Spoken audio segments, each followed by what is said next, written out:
Okay. All right. I'll declare the meeting open. It's 12:30. Please be upstanding for the affirmation. We recognise the traditional owners of the land. We are inspired by the early pioneers and by those who gave their lives for our country. We now ask God's blessing on our deliberations and on our commitment to build a better lifestyle and environment. Please be seated. This council meeting is being recorded and live streamed on council's YouTube channel. The recording will also be available on council's website. Whilst all care is being taken to ensure that your privacy is maintained, please be aware your presence may be recorded. Do I have any apologies? Councillor Emerson. Thank you very much. Noted. Yeah, could I have a mover for the apology, please? Happy to move, Mr Mayor. May I have a seconder? Happy to second that. Thank you, Councillor Heslop. All in favour? Against? That's carried. Could I have a confirmation of the minutes from the previous meeting held on Monday the 24th of June? Could I have a mover, please? Happy to move those minutes. Could I have a seconder? Happy to second. Thank you, Councillor. All in favour? Against? Carried. Are there any matters arising from the minutes? No presentations or awards, no presentation of petitions or joint letters. Are there any disclosures of a conflict of interest or at a council meeting? Any conflicts of interest? No. Informal meetings of councillors. There have been a few. Could I please have a motion to accept the report on the informal? Happy to move those Thank you. Meetings have been held. Thank you, Councillor Irwin. Seconder? I'm happy to second that. Thank you, Councillor Heslop. All in favour? Against? Carried. Consideration... No. Where is it?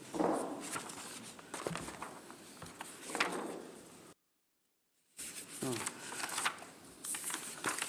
You're right. Any items brought forward?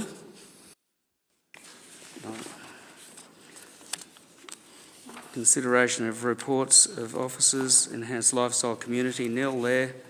Boosting economic growth, nil. All right, 9.3.1 is the appointment of the Queen Mary Botanic Gardens Advisory Group.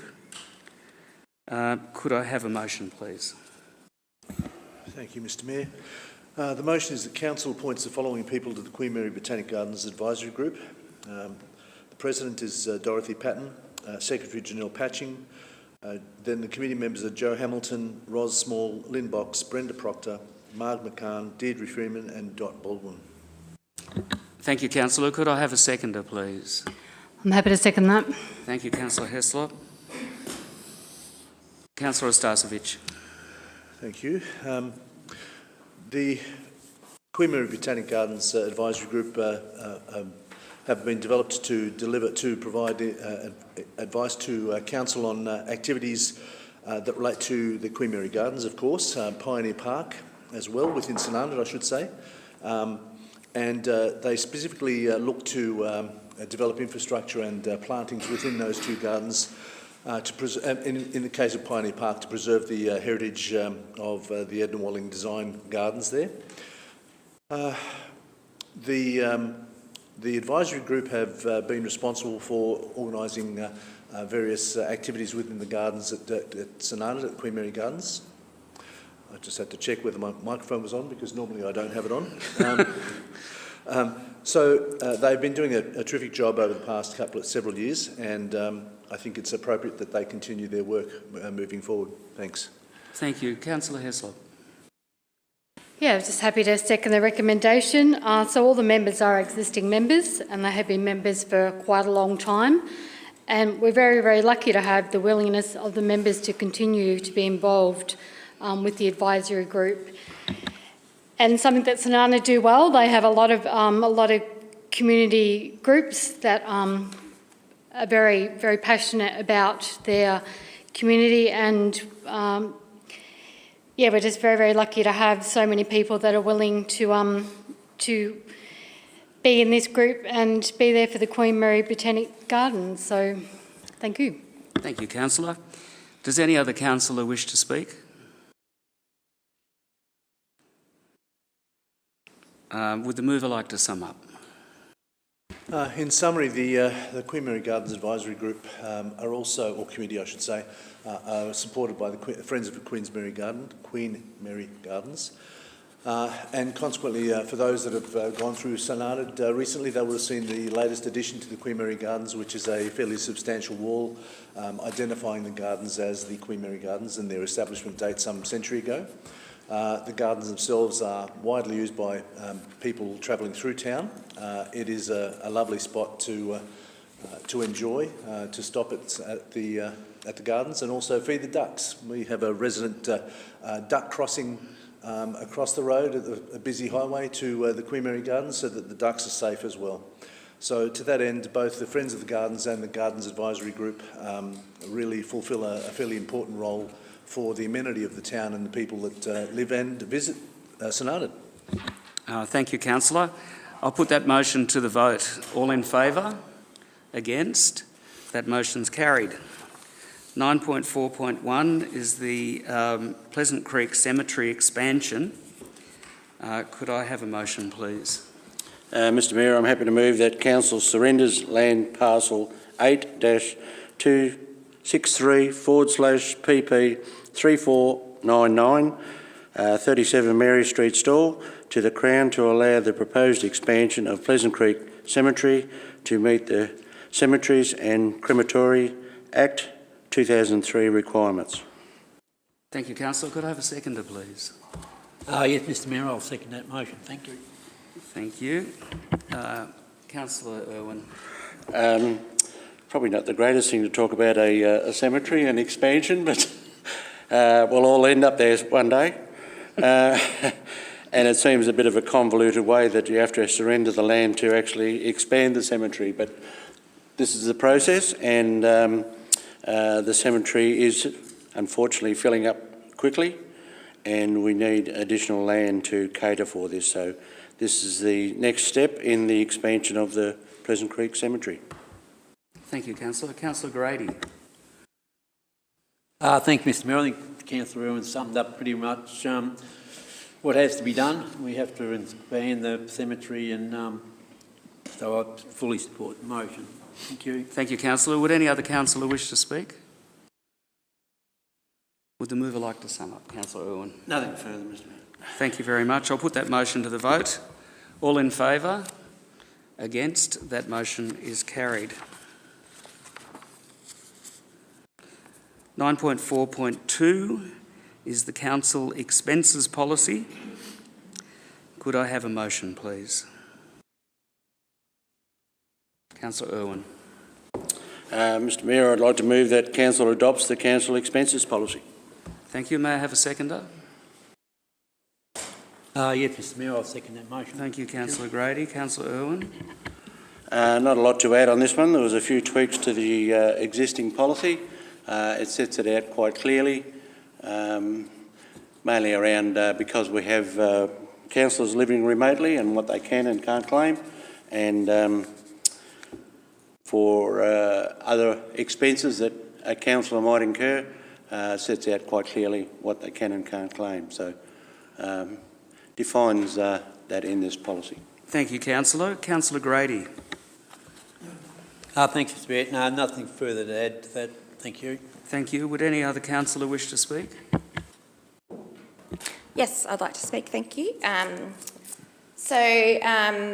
Just in relation to pretty much dot point 4, which is professional development and training, the Local Government Amendment Bill 2024 around governance and integrity was passed in the Parliament recently, which makes changes to the legislation that are now mandates councillor and mayor training and professional development, making changes to our current councillors' expenses policy redundant.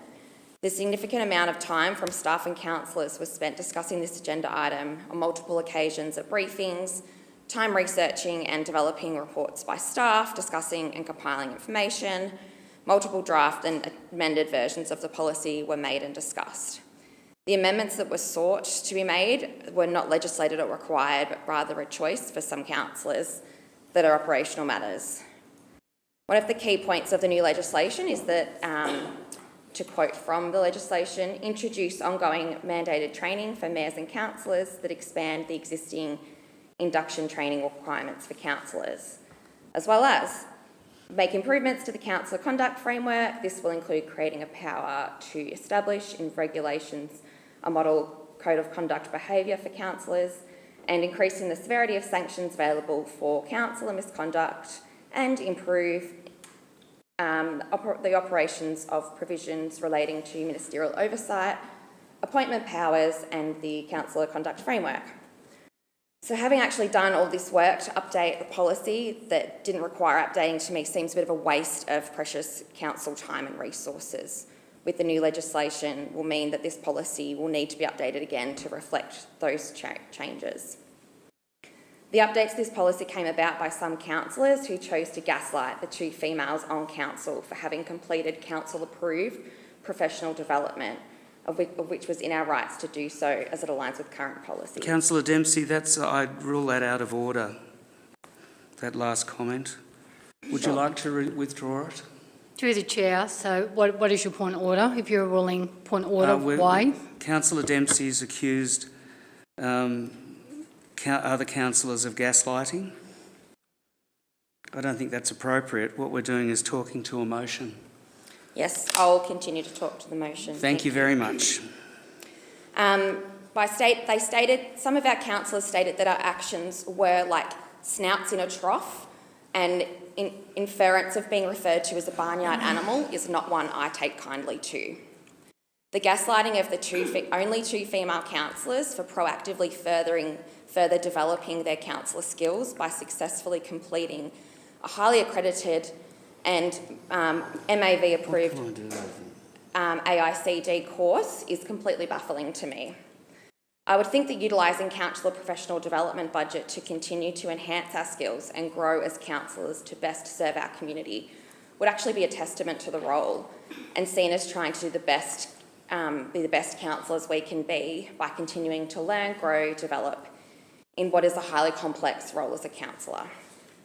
As councillors, we're thrust into a highly complex, multifaceted role where, with the swearing of an oath and no prerequisite requirements, overnight we're put into a highly privileged position to serve over 10,000 community members, manage multi-million-dollar budgets, understand the ins and outs of local government, become planning experts, financial experts, governance experts, and make significant and difficult decisions for our Shire, just to name a few.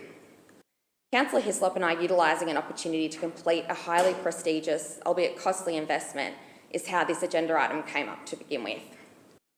I'm happy that with the councillor expenses and approval for PD and training to sit with the CEO as it has previously done, rather than this amendment which gives councillors control over what other councillors can or cannot do over $3,000.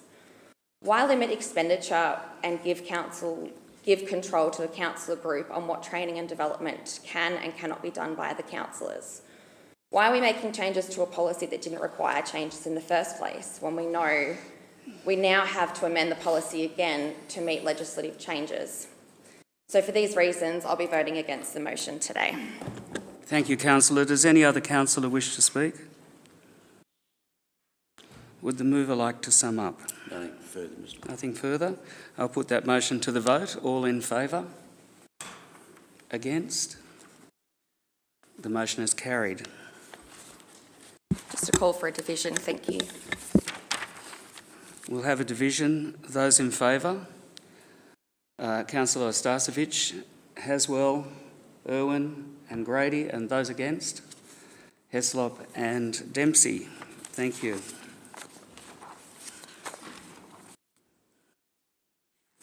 Any notices of motion or rescission? We have 10.1, the Victorian Local Government Women's Charter. Councillor Stasevich, you have... Thank you. The motion is that Council 1 notes the history and progress of the Victorian Local Government Women's Charter and that it confirms the principles that are now mandated under both the Local Government Act 2020 and the Gender Equality Act 2020. 2. Agrees to become a signatory to the Victorian Local Government Women's Charter. 3. Agrees to continue to progress actions in support of the Charter's 3 principles, namely A. Gender equality, B. Encouraging diversity in representation and participation, and C. Women's active citizenship. 4. Be briefed on a quarterly basis on gender equality progress in respect to the Charter and other legislative requirements, as well as any initiatives from the Staff Gender Equality and Prevention of Family and Domestic Violence Advisory Group. 5. Authorises the Chief Executive Officer to promote Council's Charter signatory status, including but not limited to A. Displaying the Charter in Council premises and communications, including Council's website, and B. Advising the Victorian Local Government Association that Council has resolved to become a signatory to the Charter. Thank you, Mr Mayor. Thank you. May I have a second? Happy to second. I'm happy to second the motion too. Oh, thank you. Would the mover like to speak? First of all, I apologise for all motions that I put forward that seem to turn into textbooks. My apologies. Thank you to Councillor Karen Heslop for bringing this to the attention last meeting. This issue is, was the subject of a motion that was defeated and subsequent motion to garner more information. That's on me. I wasn't around in the 2018 debate, and one of the things that Tony Driscoll, the former mayor and a mentor of mine, suggested to me was if you don't have the facts or information, don't vote for a motion. So consequently, from that discussion, we had a bit of research done by Camille. No, you're not in trouble. My mum's not here. Our acting director for corporate services, and I'd like to thank her for the detailed research that she undertook. It was extensive, and I'm glad to have been educated by her in this particular matter. Also, as part of the education that Camille provided to me, was the significant activity that is currently undertaken by Council on areas of gender equality. It's important to recognise that gender inequality leads to family violence. So this is more than just the fundamental concept of gender equality. It goes to the core of family violence, and to that end, I'm particularly pleased that there's a core group of 12 council officers that are actively pursuing this on a regular basis. The Charter was established in 1998, so some 26 years ago. It was established to recognise women's participation in decision-making and an opportunity to stand for elections so that voters could decide. Can't read my writing.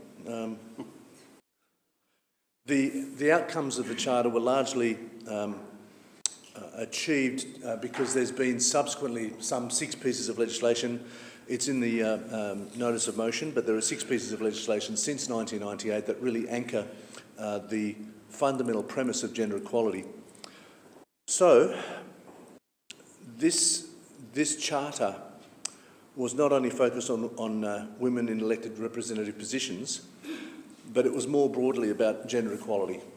So consequently, signing this Charter is not a symbolic gesture, it is a call to action. An action that is currently being undertaken by council officers, but that we, councillors, are largely unaware of. I put my hand up. I was not aware of what was happening within council, so thank you, Cam, for that education.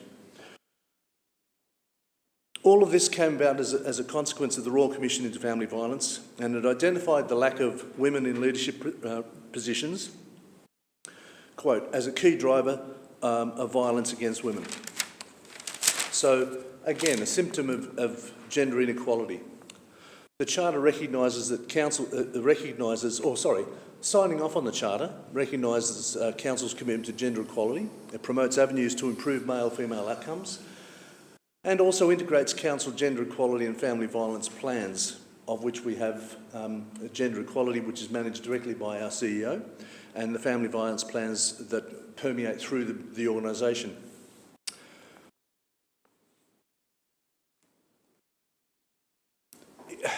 At the last meeting, I highlighted some of the statistics that I was told about by our Acting Senior Sergeant Tim Thompson at the Sonata, who's the Sonata Station Commander. And I'll reiterate those because I think it's important that people understand what's happening in this state for 2023. Victoria Police currently arrest 80 offenders per day, one every 18 minutes. This is family violence. This is not just anything else. This is just family violence. Victoria Police also received more than 95,000 call-outs in 2023, one every 6 minutes. And here's the damning, if that wasn't damning enough, here's the damning piece of information. A child is present and exposed to family violence in more than 1/3 of all cases. So a child is exposed every 15 to 18 minutes to family violence. This is intolerable. Councillors sitting there at this table are advocates for the community, and we must address these damning facts. The community demands and expects that of us. Council, led by our CEO, Brent McAllister, and his senior executive team, are committed to cultivating staff culture, and this is happening right now, this very minute. Staff culture and gender equality by compulsory training, council training, and advancement of strategies. We are seeing a great deal of activity within council officers' roles, and it's important that we continue to see a diversity in leadership positions, and there are key performance indicators on Brent McAllister's shoulders, the leadership team, and also the mentoring that goes on throughout the organisation. Our acting director here is responsible for HR and culture. Now, maybe I've got the wrong title, but fundamentally, she's at this table right now, and Cam is aware of these activities going forward. The significance of the advisory group really needs to be stepped up. We have, as I said, we have 12 people that are actively involved in this position within council, and the best way for that to avoid duplication, which is what we don't want, it's important that this chamber receives reports just as it does for audit and risk from the committee that's responsible for gender equality and prevention of family violence. Now, we are not the lead agency in this debate. However, we do have a role that can support those lead agencies: Wimmera United Care, Orange Door, VicPol, all of those places that currently support the victims of family violence, 97% of which are female. So to those 12 council officers that currently work across the departments in council, thank you. Please keep on doing the work that you're doing, but note that this motion requires active participation at the council level so that we are aware of what's going on, and we can then take back the information to our communities, take from the communities back to the table, and work on actions to mitigate these steps. Council's committed to a safe and respectful community, and again, I reiterate, this family violence is strongly linked to gender inequality. The intended outcomes of the work that's being done by council officers, and you see I did listen, Cam, the education hasn't fallen on deaf ears, the intended outcomes are strengthened partnerships for primary prevention work. So, as I say, we are not the lead organisation in this space, but we do need to assist wherever we can. We also need to provide leadership in advocacy at all levels, and upwards, downwards, sideways, whichever we can. And we also need to embed in council, in council service, this notion of gender equality. It is unacceptable that we have the symptom increasing, not decreasing, and really, in a fair and equitable society, this would not be the case. We would not have those sort of numbers. I say that the activity of gender equality permeates through council, and it also is represented in governance. And whilst Mary's sitting in the corner there, she's responsible for the management of governance within the organisation. And she'll be the first to tell us that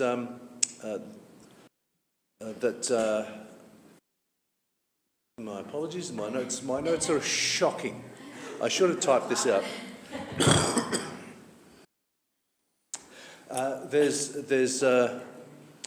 There's training propositions within MAB for people to stand for council program, and that will actively promote members to stand for council, male, female, black, brindle, blue, whatever. Because at the end of the day, the community that we represent will vote the way they best see fit. The centrepiece of this is the CORE Alliance, CORE being Communities of Respect and Equality. This alliance is, council is a member of this CORE Alliance, and that promotes respect and equality through a variety of actions within council that supports other leading agencies. Pardon me. So, this motion attempts to elevate gender equality by ensuring that the community voices and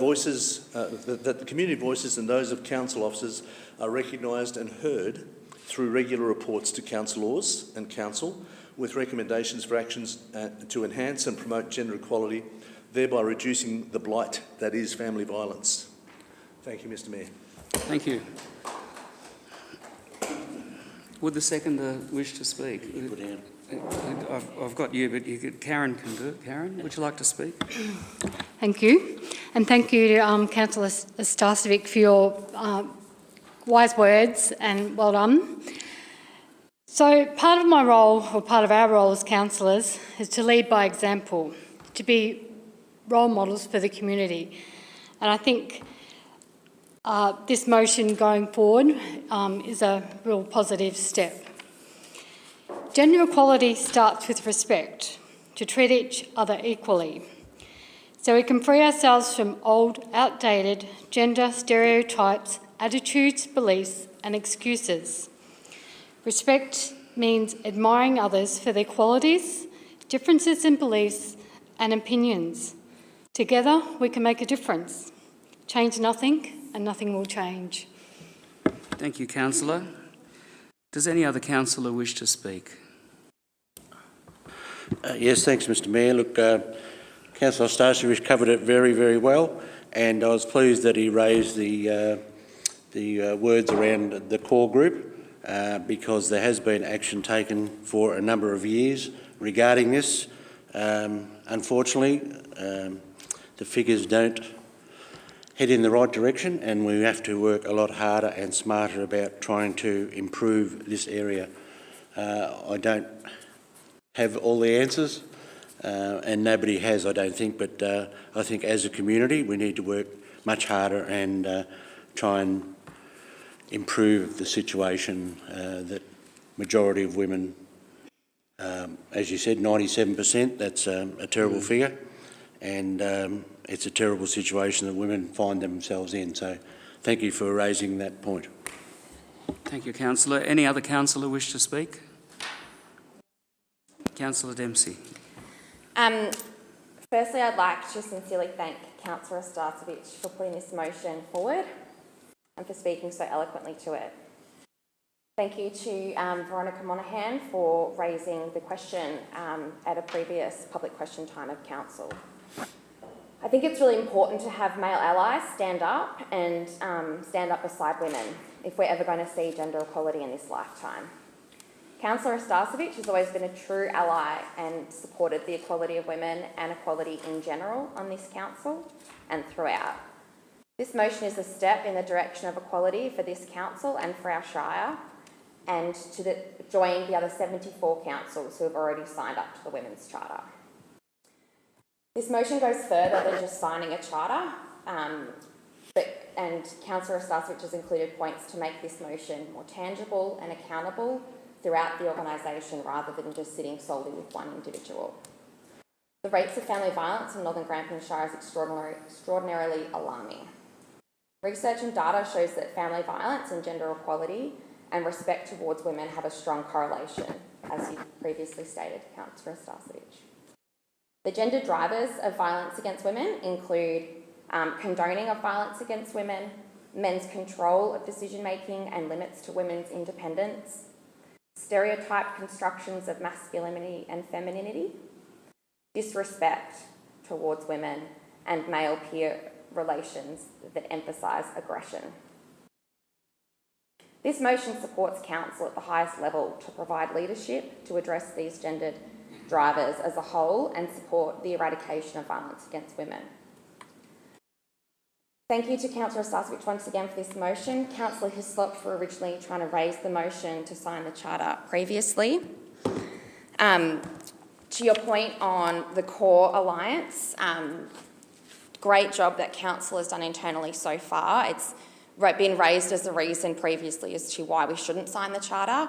And the CEO of Women's Health Grampians, who developed the core alliance, has stated that's not an excuse not to sign the charter, that we're a member of CORE. So I think it's not a duplication, it's actually a positive step to enhance based on the motion as well. Councillor Ernie stated you don't have answers, and I'd be more than happy to have a conversation and provide you with some if you like to take that opportunity up for sure. If this motion is put, I'd like to once again extend an invite to the Mayor, the highest level of our council, our local government, to attend a Women for Council meeting and speak with the community members if we as a council are truly serious about this motion and driving real change. Thank you. Thank you, Councillor. Does any other councillor wish to speak? Yes, Mr Mayor. Councillor Grady.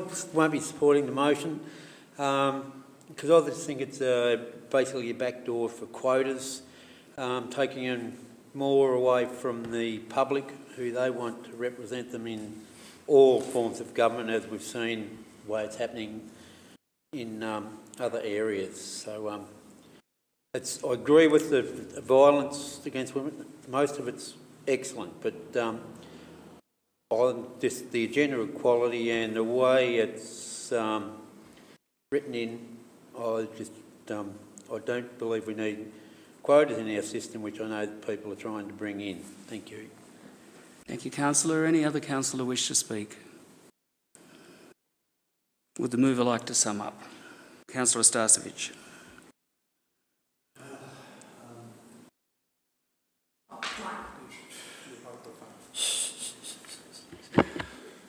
For those of you that don't know, I do this regularly, and thank you to my fellow councillors for reminding me again that I just don't have the thing on. During COVID, it was through Teams that I didn't have my microphone on, so just call me mute. The issue of gender equality is, I think, transcends other issues because it's all about respect. It's about respecting people's views, regardless of, again, what creed, colour, whatever gender is people face are given at birth is irrelevant in the overall scheme of respecting opinions, respecting views. I'm guilty of many times not hearing, maybe sometimes listening, but I'm trying to do my best, and thankfully with my wife's encouragement and education, we're getting closer. So, Di, I'm reaching out. So, look, the issue here revolves around the symbolism of signing the Charter, yes, but it also goes very directly to the legislative framework that is in place that supports these issues. Now, in a perfect world, we wouldn't need legislation to actually tell us to do the right thing. Simple. We could simply do it and deliver an outcome. But Millennia has preconditioned a whole bunch of responses, and to that end we have several pieces of legislation in the state to help us along our way. So on that matter, I think that the gender equality is fundamentally important if we're going to see some positive outcomes. The family violence issue is the one that really has such a tremendous hold on this society, and something that we've got to break. And the other aspect, of course, is the accountability for council and councillors. Sergeant Thompson, Acting Senior Sergeant Thompson, hopefully he does get the job. He was quite clear that as a support organisation, we can come up with some solutions. One of the things that happens with victims of family violence is when they finally front up to the orange door, they're given a phone and a prepaid SIM. Oftentimes, that's the first piece of communication that's taken away. And that way they can maintain contact with their family, friends, and ask for further help. These are small items of support, and it's an area that we should perhaps reach out to, we should reach out to Orange Door, to Wimmera Uniting Care, and find out what support this council can provide in that circumstance. Thank you, Mr Mayor. Thank you. I'll put that motion to the vote. All in favour? Against? That motion's carried. Call for a division, thank you.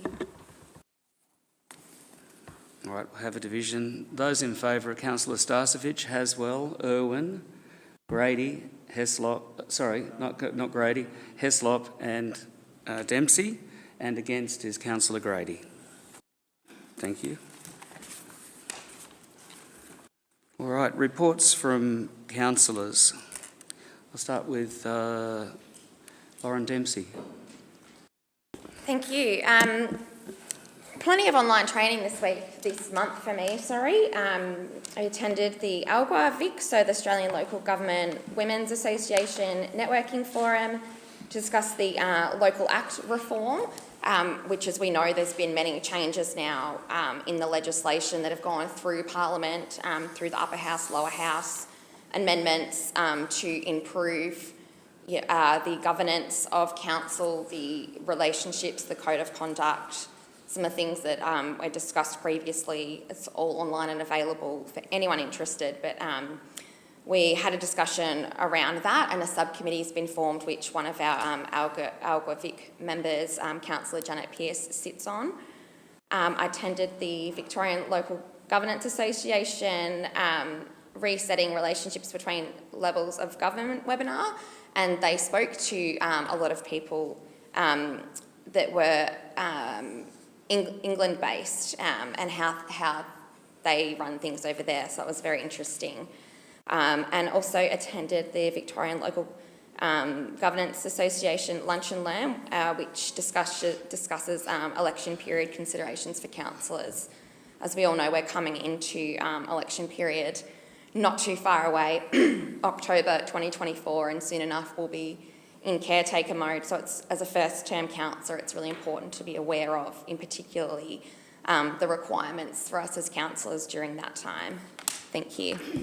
Thank you. Councillor Heslop.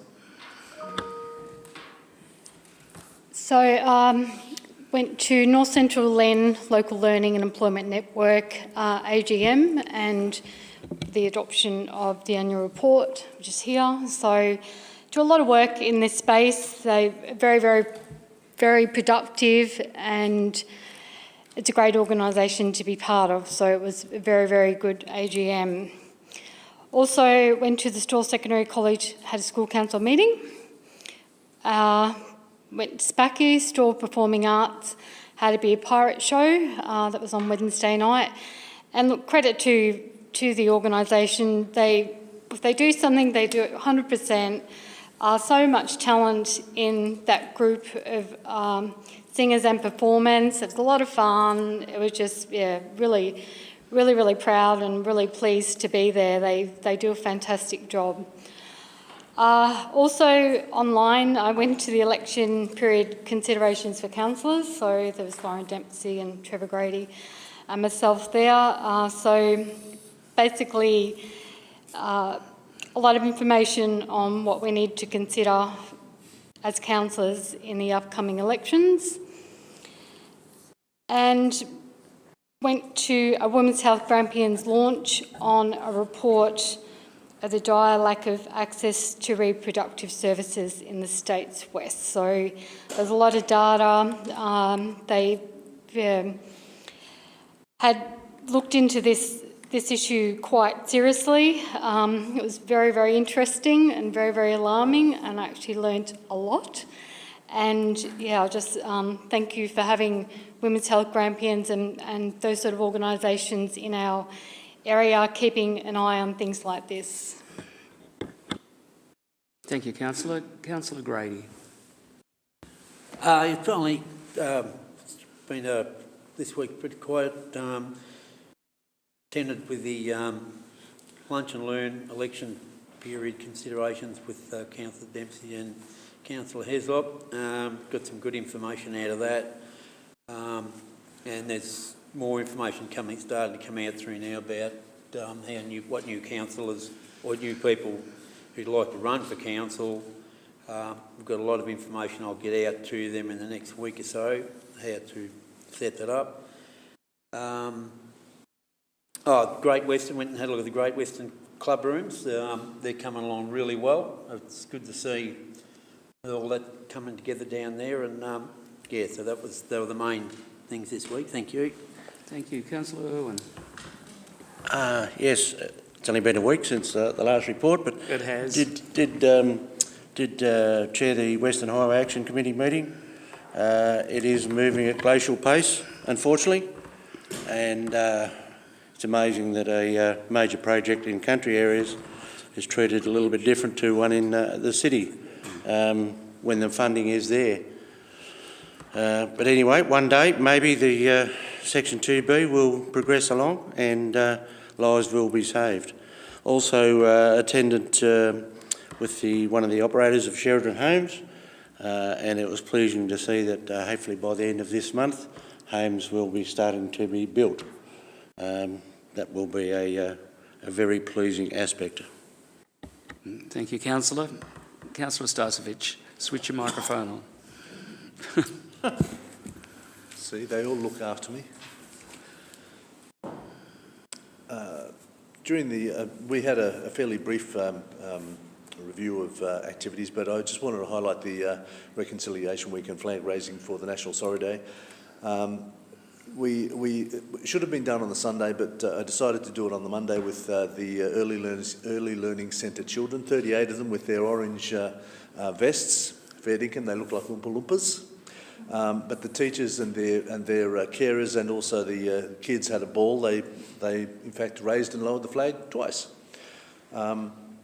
So the question has been asked, why? Why do we do this? Why do I actually get the kids involved in the flag raising? Well, and why so early are we indoctrinating them? Well, I think it's important for them to recognise, the kids, to recognise very early on the activity that proceeded after white man's settlement in this country, and there's two sides to every story, and the kids really do need to see that moving forward. So that's why. I had an interesting conversation with John Beggs, who's the Secretary of Everything in St Arnaud. But on this particular occasion, it was all about Lions and the RSL, and also the football netball hockey club in terms of fees and structures. So thankfully, that's being undertaken. But the RSL has an old building. It needs repair, and they reached out to see if the council could support them in their activity to try and get some renovations and repairs happening. Sunraysia Highway Improvement Committee, we proposed to the Minister that we came with a solution rather than just problems, and now we're just trying to develop a model where we can support Regional Roads Victoria, because clearly they just have insufficient resource to be able to deliver the program that they have to. And there's, apart from the Western Highway, which Councillor Irwin is beating the drum for routinely, keep on beating that drum. Sunraysia Highway is another major corridor through our shire, and in fact through several shires, all the way from Ballarat to Mildura. To that end, we really do have to try and do something else other than business as usual, because business as usual is just not working, both for Western Highway and Sunraysia Highway. So the model that we were looking at, and that we will have to bring back to this council as well as the other 6 councils, is a model of cooperation. We will have some meat on that skeleton soon, as soon as Trenton gives me some further information. So I appreciate that, Trenton. The St Arnaud Rotary Club had their 70th anniversary, 70 years of service to the community, pretty impressive. Some of the members were there at the beginning. No, just joking. There was some. The volunteer community in that area is ageing, and certainly there's a call for more volunteers, more members. However, I give them great kudos for adopting a collaborative approach to bring multiculturalism to the fore, and in their first foray in this space, they'll be collaborating with the Filipino community and hosting an event on this Wednesday. So it plans to be a fairly significant event, and I'm hoping that councillors will be able to attend, and, as well as CEO and senior executive. So you've got no excuse. It's all there. St Arnaud Lions Club AGM was also during the same week, and their service to the community is quite substantial, and one of the major aspects of their service commitment was to bring the skin cancer specialists to town in a bus, so that we could, the community members could have an examination. Interestingly, there was a considerable number of people that were recommended for further review for specialists. That's done in conjunction with Eastern Health Service, and the chairperson, Julianne Clift, yes, that's right, Julianne Clift, was present at the AGM, and they provided some statistics. So there were several hundred people that, I'm going to say 250, but I'm sure John will ring in and tell me that I'm wrong. People that went through the examination, and several of those have had very early warning of skin cancers, so thankfully they've been captured early. Both St Arnaud clubs, the Lions and Rotary, thanked Council for their active involvement, so thank you. I'll pass on their thanks to the Council, and they would like to continue that relationship. And by the way, I've got some data here. A third of the visitors were referred for further assessment for the skin cancers. Pleased to see the economic development strategy for increasing local value to commodities is kicking off. So one of the KPIs for our esteemed CEO. Very pleased to see that that's going ahead, and we had a bit of a workshop just to establish some concepts, some thoughts. And last but not least, certainly the Stuartmill Water Supply had a meeting, but also had another session about the Upper Teddington Reservoir. That was discussed at the last meeting. Since then, we've had 2 meetings on that, and thank you to Brent for raising that with our local MP for Ripon, Martha Haylett, who has done what she needed to do, which was advocate for our community. So we now have a meeting with the Minister for Environment, Minister Demopoulos, with a view to stopping this process, because Parks Victoria have had 2 years of activity to decommission a facility that they have had no engagement with the community, no consultation with the community, and it's been a unilateral decision. So thank you to all, and I'm just hoping we can have a face-to-face rather than a Zoom or a Teams meeting with the Minister. That's it, thank you. Thank you, Councillor. I've been fairly busy, and I'm probably going to repeat myself. Some others have already brought these things up, or I was talking about them last week when we had our council meeting. But I went to the Powerhouse down in Sloane Street for a function by the East Timorese. They had a multicultural event with entertainment and magnificent food. I was there with my fellow councillor, Councillor Irwin, and we had an online meeting with Minister Anne Webster to discuss renewable energy, immigration and WAMA advocacy. I discussed the recent and ongoing developments at the WAMA site and their need for extra money to progress their project.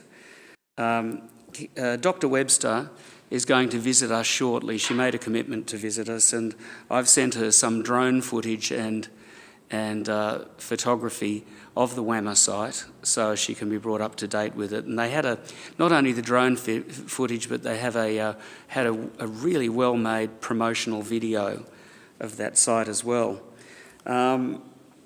We had our investment prospectus launch, and I would say to everyone that's watching, listening, in the room or whatever, get your hands on one of the booklets. It's got QR codes in it that are linked to the most fantastic videos that represent the flavour and the full scale of our area here, all of it in all of its beauty, and that's really something worth looking at. I've done another citizenship ceremony for 3 more new Australians. They're always good fun and they're very emotional, and it was a good time. I must say that in being the mayor, that's one of the most exciting things to be able to do. Last week, I visited the Enviro Pacific site with Councillor Heslop and Xander and Jennifer, and we had a look at what they're doing with their recycling of acetylene tanks. I didn't know this, but this acetylene tanks had been buried for some time out near Conniva, and they're all rusty, bulky things, and they took us through the whole establishment basically on the first day that they were starting to recycle these heavy steel tanks, and their whole process was amazing, and from the way they pump any residual gases or anything out of the cylinders, right through to chopping them up and sending them off to be processed and turned back into new steel, I guess it would be. That was fantastic. Councillor Irwin mentioned Sheridan Homes, and we will start seeing houses coming up out of the ground there. The first houses will be the first 4 as you drive in, and it'll be they should be finished prior to Christmas, all being well. So that's going to be very heartening to be able to see houses coming up there in the not too distant future. Anyway, that's it from me there. We'll move on now to any urgent business. Oh, they'll have to move it. Can I have a motion to accept the reports of councillors? Yes. Yes, absolutely. Thank you. Thank you, Mr Mayor. I appreciate it. I want to advise the community of Carricara Ward that I'll not be standing for election this term. Commitment is significant, but others may be able to work better at this. It is a fairly intensive experience, and as the mayors will attest, being a mayor is certainly a full-time gig. The decision is not taken lightly, but unfortunately it's a function of the review undertaken by the state government, the review of wards, the review of councillor numbers, and frankly, if it was a consistent approach by that committee, that would have been wonderful, but it was a haphazard approach. Some councils have retained their 7 council allotment. Our council has been reduced to 6. The Carricara ward, which Karen and I represent, has more than doubled in size. So the area that we cover is extensive, and I really can't keep on going down that path. Certainly our business and the farm is suffering. So consequently, I'll not be standing. However, I'd like to thank the mayor, mayors, plural, that I've served under. I'd like to also remember Tony Driscoll, who I had the pleasure of spending an hour a week with, who was a tremendous mentor and a really good bloke. So thank you to you all. Thank you to the senior executive. Thank you to all staff that I've come across. I've had a ball. I would recommend this position to anyone that wants to stand. I've had conversations with a number of people within St Arnaud. Look, if for what it's worth, if anyone wants to reach out and call me, I'm more than happy to talk to them about the position. It's really valuable. It's the only level of government that faces our people. Yeah, we get very, very strong cues very, very quickly about things happening. So I commend to those people that are even considering standing for the seat for the election, do so. It's worthwhile. Thank you, Mr Mayor. Thanks for the forbearance. Thank you, councillor. Can I have a motion? Yes. I'll move those reports be received. Can I have a seconder, please? I'm happy to second that. Thank you, councillor Heslop. All in favour? Against? Carried. No urgent business. Public question time. We have 2 questions. The first is from a Mr Greg Robson of 9 Berg Street in Stawell. Mr Robson, are you here?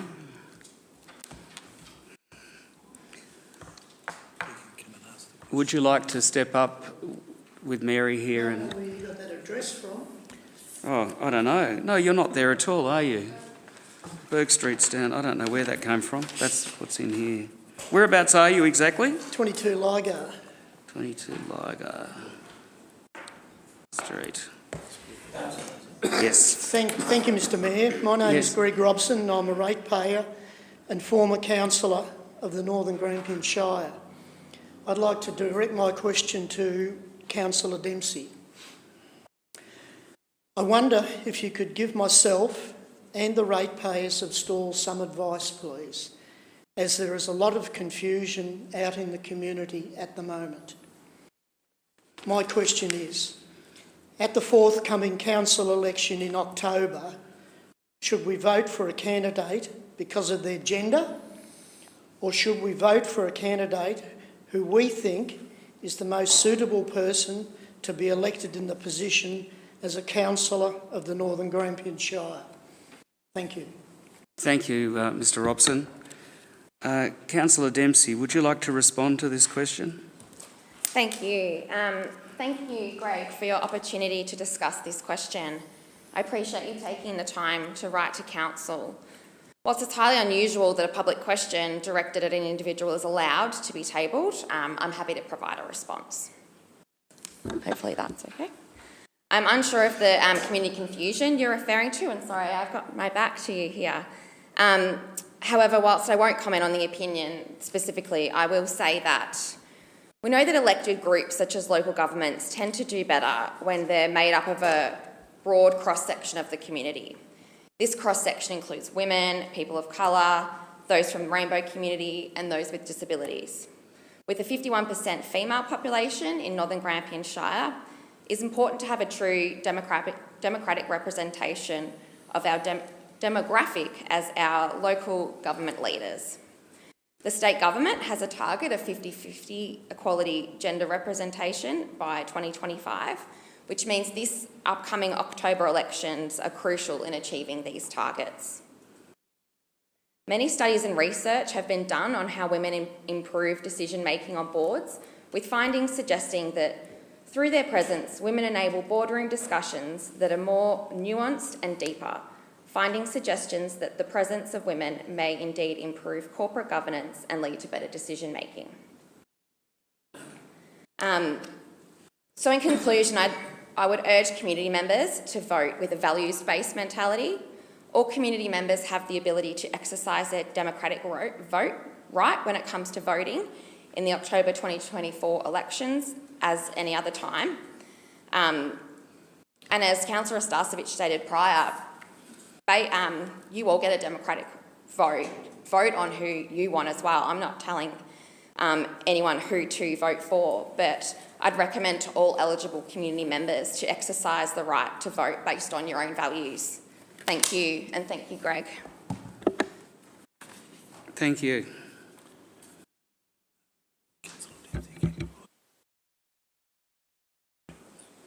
Yes, Councillor Dempsey, you can reply. Could you supply a written reply if you'd like? It's optional to Mr. Robson. Yes, more than happy to. Thank you. Thank you very much. All right, the next question is from Kathy Ormsby at Halls Gap. I'll read the question as this. I don't believe Kathy Ormsby's here. No. Good evening, councillors. Well, she obviously wrote it in the evening. After reviewing the online financial records of our Northern Grampians Shire councillors, it has left me with the below questions. Directed to Councillor Dempsey, can I please understand what $10,755.88 of professional development necessitates? And directed to Karen Heslop, can I please understand what $8,342.76 of professional development necessitates? Depending on the answer, as a ratepayer, how does this benefit the community? If this professional development has no relevance to ratepayers, It is order to be kept fully informed on all local government matters and to assist them to perform their roles as per councillor expense policy. Should these funds be returned or repaid by the recipients, I would like these included as questions and responses in the Monday, July the 1st council meeting.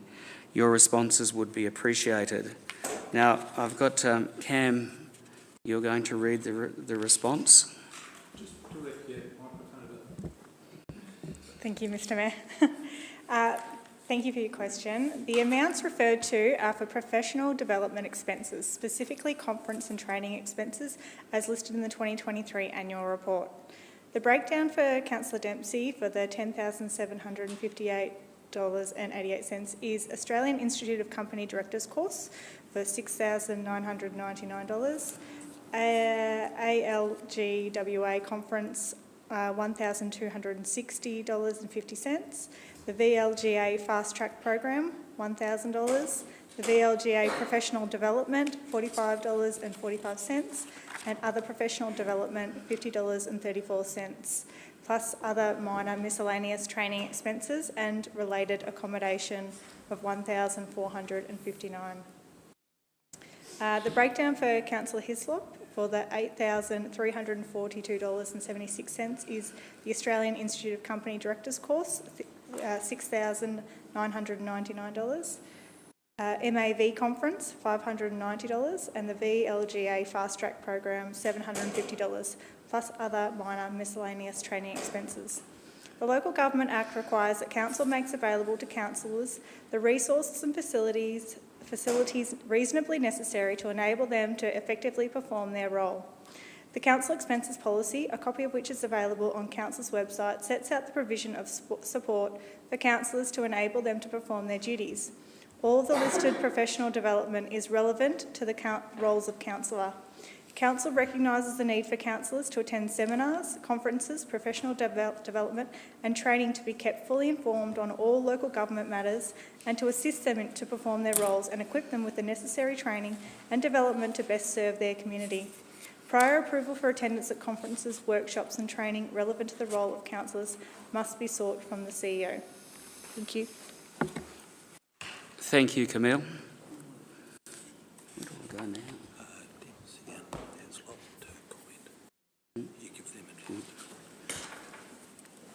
Councillors Dempsey and Heslop, would you like to comment on anything to do with that? I'm happy to start the conversation. Yes. Yep.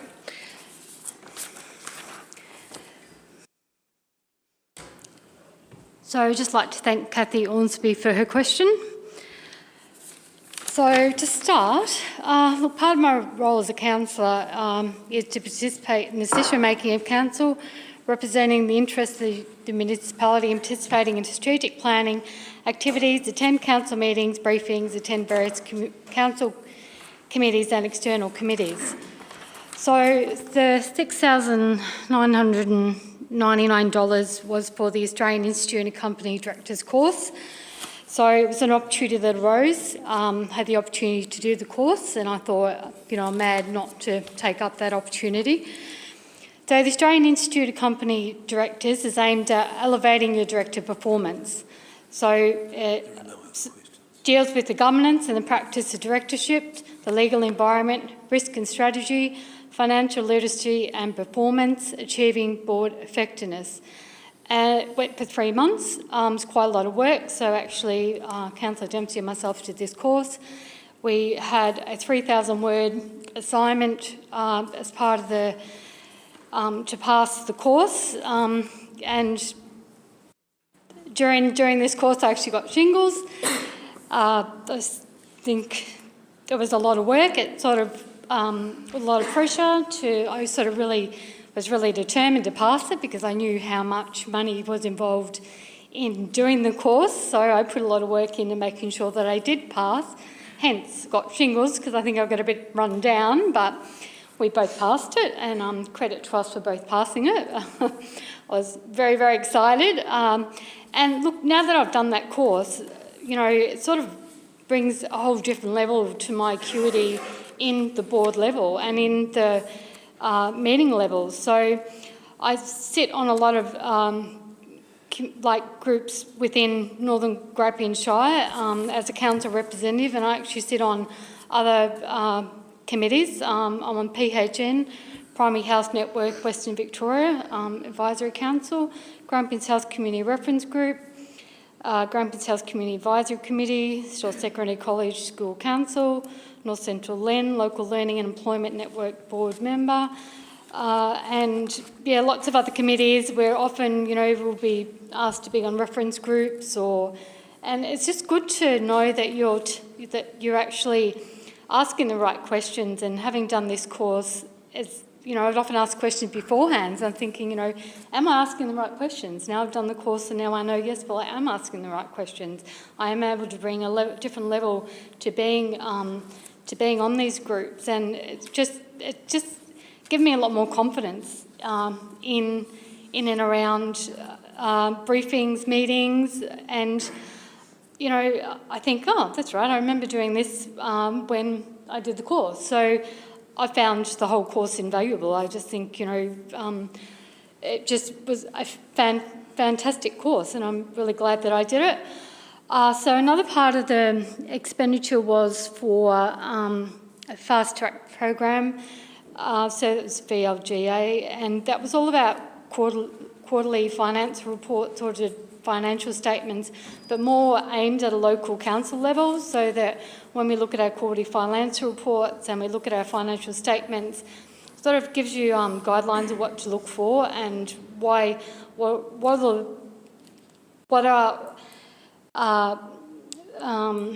what the columns mean and where they're directed at, and so we know what to question.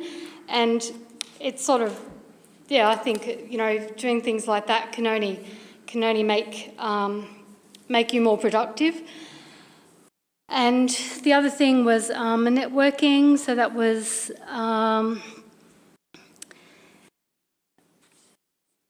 MAV conference. So I just come back on council and I thought, I should go to a MAV conference, networking, and there's also a thing on social media that I wanted to go to, so I went there with an intent. And it was a long day, big day. We drove all the way from Melbourne and went home. So from Melbourne that day, so it actually been quite a long day, but it was, I think, invaluable. I think it was very, very informative, and I got what I needed to get out of it, so I was happy. And I'd just like to add that, I often travel. I don't claim extra travel petrol for trips as, my role on councillor. I use my own vehicle quite often because often there's not a carpool. So, and I'm happy to pay for my own petrol because I realise, I'm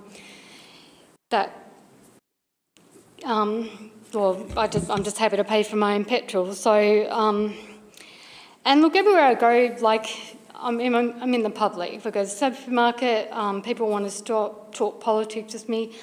I give my public life because I care for my community, and I think doing courses like this, just puts you in a different level. You feel a lot more confident in answering questions around governance, risk, lots of different things. So I just think the study that I've done has been invaluable.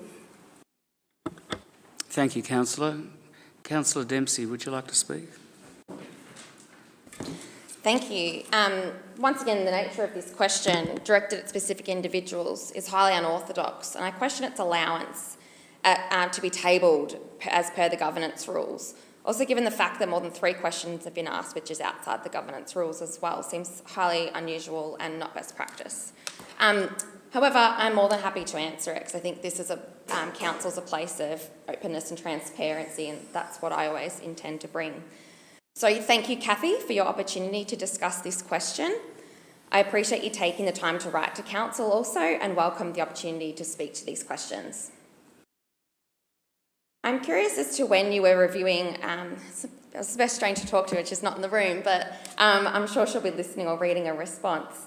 I'm curious as to when you're reviewing the online financial expenditure of councillors, if you reviewed and scrutinised all councillor expenses or just those of Councillor Hislop and myself. I'm wondering if you went back over the years to look at the lack of councillor expenses spent on professional development from some councillors and questioned if perhaps it would have been a good investment to do so given the highly complex nature of the councillor role. As I've discussed previously, professional development and training for councillors to be effective in our roles is highly important and now mandated via new state government legislation. The professional development and training I have completed consists of councillor specified courses through key accredited local government statewide bodies, which Cam has outlined previously. The main expenses from Councillor Hislop and myself was the highly accredited Australian Institute of Company Directors course, which partners with the Municipal Association of Victoria to provide the course specific to councillors across the state, as Councillor Hislop has highlighted. From January 2018 to October 2023, the Municipal Association of Victoria with the Australian Institute of Company Directors, I'll refer to it as AICD, have run 7 AICD courses for 98 councillors from 42 Victorian councils with an average of 14 participants each time. To quote the AICD themselves, we deliver the skills and capabilities of leaders for the benefit of society. And I believe that's why Councillor Hislop and I have intended on uptaking this course for the benefit of our communities. The AICD is a prestigious, high-level course that is highly intense and time-consuming. I'm actually so proud that Councillor Hislop and I were able to successfully complete this course, passing our assignments, quiz and exam assessments, whilst balancing our ongoing councillor commitments, being members on boards and committees, actively contributing to our community, managing volunteer commitments outside of our councillor duties, completing work, parenthood, managing households and trying to find the time amongst all that to relax and actually have social lives. A majority of our current councillor group have completed the AICD course, with 3 councillors extending their learning to become graduates of the program. Like any other leadership role, the expectation is that continual training and development happen in the sector and formal qualifications ensure a full and continued understanding of the complexities and changing environments and responsibilities of local government. This ensures effective governance and due diligence as part of the leadership responsibilities of the organisation. It's important for small rural councils to keep pace with learning and development so our communities can benefit. I'm quite proud of the professional development I've completed to date and the fact that I was proactive in seeking these opportunities to further build my skills and enhance my knowledge of the role to be the best councillor I can be for my community.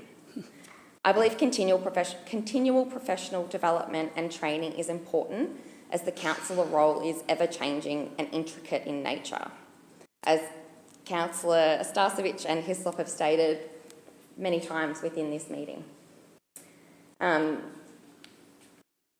hence why the state government has just passed the legislative bill that mandates councillors and mayors to complete a certain amount of professional development and training. We as councillors need to continually upskill ourselves during our time in the role to be able to complete the role to the best of our abilities. Not one person who I know who becomes a councillor knows it all, and there is a lot to know when stepping into the role. So I believe completing professional development and training on a regular basis and keeping upskilled is highly crucial and an important part of the job. So I'd ask, why wouldn't councillors be completing professional development to upskill themselves and to be able to achieve all these things effectively and efficiently with as much knowledge and training as possible? I think the question here shouldn't be, why have Councillor Hislop and I done so much professional development? It should be why so many other councillors haven't. I hope this helps to clarify things for you, Kathy, and appreciate you writing to council. If at any point in time you have specific questions for me or wish to discuss anything further, you're more than welcome to contact me by email to discuss directly. So thank you again, Kathy, for your questions and your opportunity to clarify these publicly. Thank you. Thank you. Councillor Stasevich, you wanted to say something? Thank you, Mr Mayor. Well, that was a rather long discussion on this topic. I think the most important thing is that to highlight is that the Municipal Association of Victoria absolutely sponsored these courses. They were there specifically to help councillors do their job. And can I say to those that are thinking about standing for election, we all, on our day-to-day activity, we're all involved in operational activities. Every one of us. Council's not about operational activities. That's his job, it's Cam's job, Trenton's job, and our acting director, Tony's job. They're responsible for the operations, and it's so difficult to avoid that pitfall for us to fall into. So I commend both for doing the course. I've done the course. I think Kevin's done the course. It's a highly valuable course to attend. Frankly, I suspect that there should be one specifically targeted more for councillors than just company directors. It would be more valuable because one of the things that councillors do that company directors don't do is they don't have that advocacy role from the community. That puts a completely different spin on the role that we have. So I think certainly the legislation now is in place to mandate, as you rightly pointed out, training. This is just one of the things that we're going to be having to do with so that we can all better fulfil our roles as councillors. Thank you, Mr Mayor. Thank you very much.